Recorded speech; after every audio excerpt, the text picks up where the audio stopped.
Good day, my fellow Americans. Many of us have become frustrated and angry over our government's intrusive exercise of illegitimate power, as well as the flagrant and pervasive corruption among our ruling class. The First Amendment recognizes our right to petition our government for a redress of grievances. The founding generation detailed their original list of grievances in the Declaration of Independence. There are many items on the following list that can be found in the original. These similarities only serve to illustrate how we have devolved into that which we rebelled against. In a time when our liberty is under such peril and under such incessant assault, we must muster the courage of those original patriots and stand firmly against tyranny. That stand begins when we, the people, go beyond protest and formally petition our rulers, refusing to accede to their authority until our grievances are addressed. President Obama, Speaker Pelosi, Senator Reid, we have suffered the evils of a growing despotism long enough. The long train of abuses and usurpations of our liberty and sovereignty must come to an end. Your intention to reduce us to absolute despotism will not stand. You have ignored our protests and trampled our freedom in arrogance. Therefore, let the following list of grievances be submitted to Congress and laid before the people. The national government, through word, law, and regulation, has made war on the free market system, private property, and individual liberty that have historically been the foundation of this nation and responsible for its strength and prosperity. The Congress has voluntarily relinquished its responsibility for drafting or even reviewing the legislation it passes, outsourcing the legislative process to special interest groups that have agendas often at odds with the well-being of the citizens and the nation as a whole. The Congress has routinely written laws in ways that are unclear or obscure their true intent, leaving the interpretation open to a variety of abuses, removing the protection of the law, and exposing us to the tyranny of men. The national government has refused to assent to laws the most wholesome and necessary for the public good, and has substituted laws and regulations that are injurious to the welfare and prosperity of the people. The national government has burdened us with debts and obligations far beyond our ability to repay. The members of Congress and the administration have refused to be held accountable for illegal and criminal actions, setting themselves above the laws they have imposed upon the people. The national government has multiplied departments and offices with the complicity or negligent consent of Congress and has allowed these offices to compound statutes and regulations that have the force of law with no input from the representatives of the people and no opportunity for redress. These new offices have done little more than send swarms of new officials to harass the people and eat their sustenance. The national government has refused to secure the borders of the United States from those who desire to do injury to its citizens and its institutions. The national government is seeking to subject us to a jurisdiction foreign to our Constitution and unacknowledged by our laws and traditions. Through treaties and obligations to the United Nations, it has sought to undermine the sovereignty of the citizens of this nation, and in so doing place us under an authority wholly unaccountable to us. The national government has sought to bring suit against those whose duty it is to protect us from foreign invasion and attack, trying them for acts not criminal under previous administrations nor according to the dictates of common sense. The national government has used and misused the military forces of the United States, imposing rules and regulations upon them detrimental to their stated mission and purpose. Such actions unnecessarily jeopardize the lives of those who serve in the armed forces and emboldens the enemies who desire to do us harm. The executive branch has embarked upon a course of foreign policy that serves only to anger our staunchest allies and strengthen our enemies. It also has long pursued a course of action that has placed the acquisition of our most crucial resources dependent upon the whims of our enemies while unnecessarily restricting the development of those same resources domestically.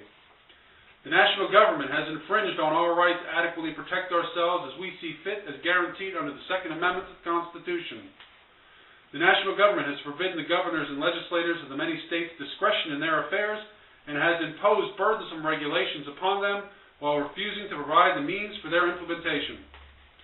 The national government has by law codified discrimination, setting one class of citizens over another when the other has been responsible for no wrong or injury to the privileged class. The national government, through word and statute, has shown contempt for the religious tradition largely responsible for the foundations of this nation and its system of law and justice, and embraced by the majority of its citizens, while supporting or granting privileged status to religious traditions that lead to the degradation of society or seek to inflict physical harm upon the people and their institutions. The national government, through regulation and statute, has made continual efforts to dilute the cohesive nature of our common language and culture. The national government, through legislation, treaty, and judicial fiat, has continually eroded the privileges and responsibilities inherent within the family, seeking to substitute itself as the primary educator and caregiver of succeeding generations. The national government has used the courts to impose upon its citizens a policy they would never have agreed to through their elected representatives. Those same courts have nullified referenda legitimately passed by the people of the states in their effort to reestablish some degree of control over their various destinies. The national government has abrogated its responsibility for monetary policy, entrusting it to unelected officers, and has cooperated with their institution, adopting policies that will lead to the destruction of the national currency. The national government has imposed a system of taxation that is inherently unjust, placing heavy burdens on some while exempting others. Coupled with this system is a structure of subsidy in which wealth is taken from one citizen and given to another. Such a system destroys the motivation for productive enterprise within the one who is forced to give and to the recipient.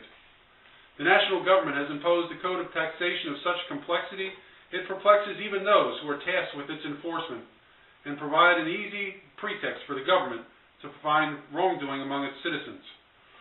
The national government has abused its taxing authority, requiring payment not only for privileged endeavors, but for the exercise of our fundamental rights, reducing us to mere servitude.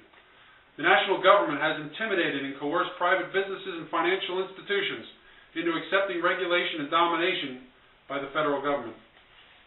The national parties, in order to maintain their power, have used the law, intimidation, and outright fraud to ensure their continual appointment, making a mockery of the electoral process.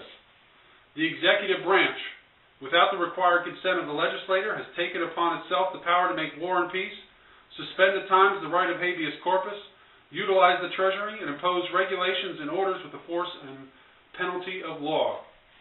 The national government has detained and murdered its citizens without due process or just compensation for the exercise of their rights under the compact of the Constitution or as a consequence of their ancestry.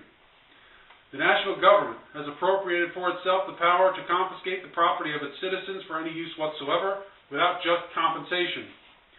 The national government has made repeated attempts to intimidate those who oppose its growing power through the exercise of their rights guaranteed under the Constitution. It has labeled them traitors and has sought to use the power of the government and its various agencies to silence them. We the people have contacted you, our rulers, repeatedly with our concerns. We have assembled peacefully to voice our displeasure at the course that you have taken. Our repeated petitions have been answered only with derision and repeated injury. Such officials, consistently attempting to extend unwarrantable jurisdiction over us, ignoring the limitations imposed by our founding documents, and whose every word and action exhibit their tyranny, are unfit to lead this great nation. Fellow citizens, free men and women of the greatest country the world has ever known, pray for our future. Stand firm in the righteousness of our cause, and take courage in the fraternity of your fellow patriots. May God bless America.